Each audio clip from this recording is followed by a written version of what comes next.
Cuento La viejita que se quedó sin música. Autor Miguel Román Barrera. 22 de agosto de 2021.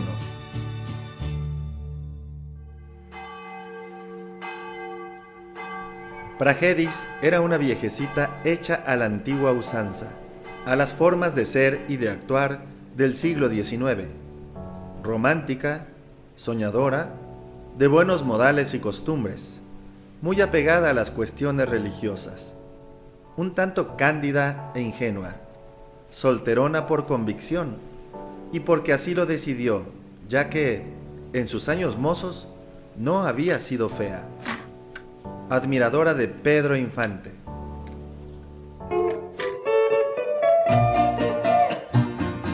Soñaba con él en cada una de sus múltiples canciones, así fueran de tipo bolero, rancheras o de otro género, que al fin y al cabo él, su admirado, dominaba todo.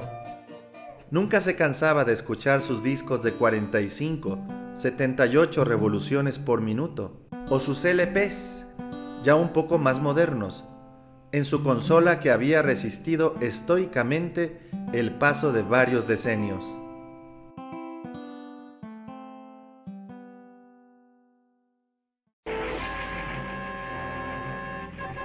El infausto día que Pedro Infante murió en un accidente fatal, la noticia de la tragedia tuvo resonancias no nada más nacionales, sino que también diversos medios de comunicación del mundo se ocuparon de difundir y lamentar la muerte del gran cantante y actor mexicano.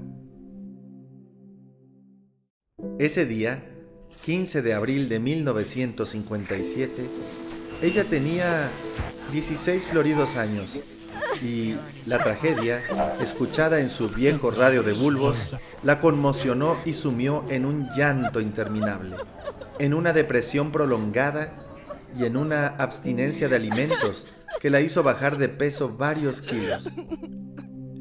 Del impacto de esa brutal noticia, salió poco a poco envuelta en un velo de nostalgia y de tristeza. Era hija única, y sus padres, no obstante sus exiguos recursos económicos, la llevaron con diversos médicos, que lo único que le recetaron fueron unos tranquilizantes que poco le ayudaron. Sus padres siempre habían consentido a su niña, pero con lo ocurrido extremaron sus cuidados y cariño. Todo lo que pedía casi de inmediato llegaba a sus manos: vestidos, zapatos, aretes, perfumes y dinero, para comprar los discos del ídolo que había partido para siempre a las regiones del más allá. Los años transcurrieron con velocidad de vértigo y la niña poco a poco fue acumulando tiempo, y más tiempo, en su cuerpo otrora agraciado, lozano y juvenil. En virtud de que en su pequeño pueblo no había más que una sola escuela primaria y sus padres no tenían familiares ni la economía suficiente para enviarla a estudiar a alguna ciudad cercana, medio estudió la escuela elemental y también aprendió, bajo la dirección de su señora madre, a zurcir viejos calcetines y a poner remiendos en los vestidos de ella, de su mamá y en los pantalones de papá en una vieja máquina de coser Singer. Sus padres fallecieron y ella, además de huérfana, se fue haciendo vieja y a adquirir fama de buena costurera en el poblado. Fue así como, sentada a la vera de la Singer, mientras hacía su trabajo, escuchaba de continuo en su añoso radio de bulbos, ubicado en una repisita de madera que estaba frente a ella, los programas radiofónicos. La hora de Pedro Infante. Especial como esta es para nosotros una verdadera satisfacción. Pedro Infante canta. O Pedro Infante contra Jorge Negrete, que eran los ídolos de la actualidad.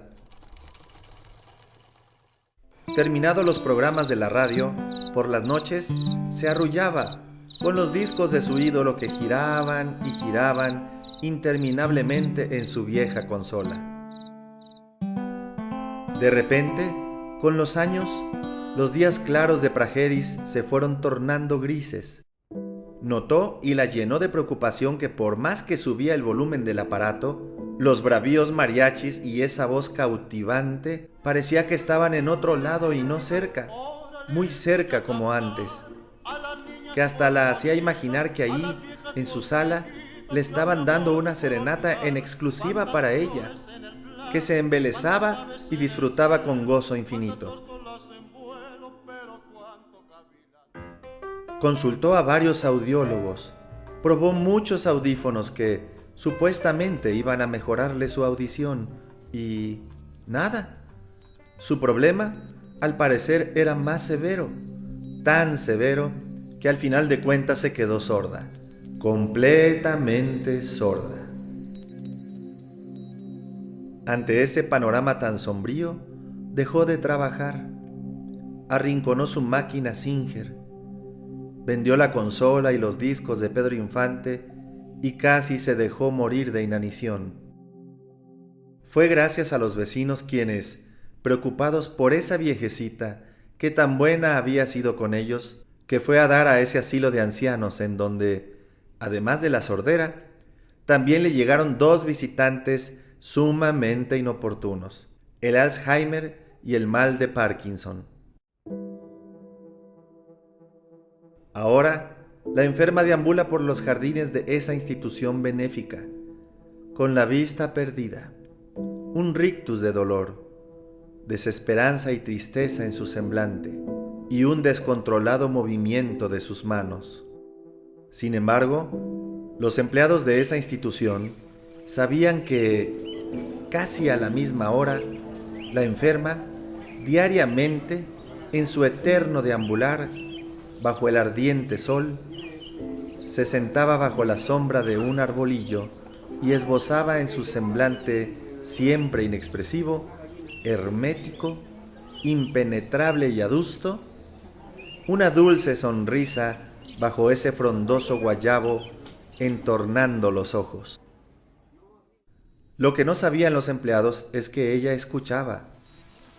En los laberínticos y recónditos vericuetos de su cerebro, así fuera solamente por efímeros instantes, la voz de su admirado, idolatrado y querido Pedro Infante, que le decía al oído muy dulcemente: Amorcito corazón, yo tengo tentación de un beso